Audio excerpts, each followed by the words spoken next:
delegates to the World's Parliament of Religions, ladies and gentlemen, welcome to the afternoon session of the opening day today, the 11th of September, 1893.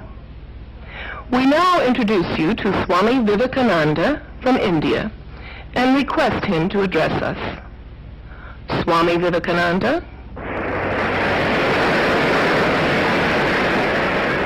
Sisters and brothers of America,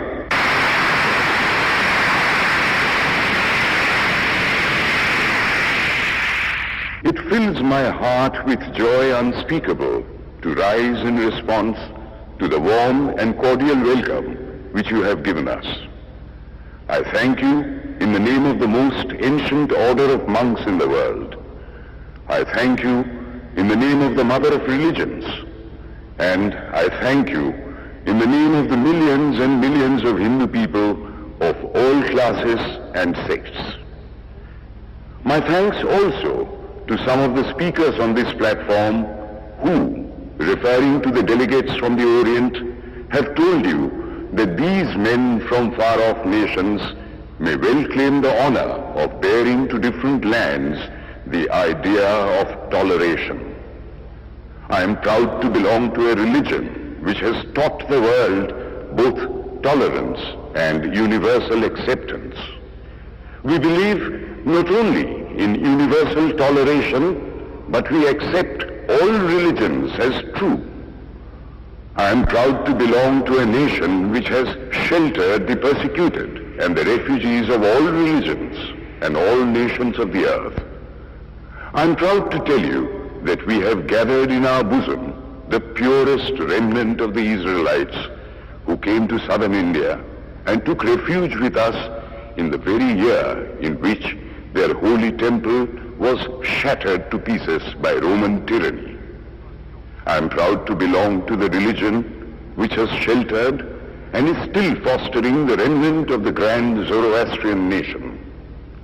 I will quote to you, brethren, a few lines from a hymn which I remember to have repeated from my earliest boyhood, which is every day repeated by millions of human beings.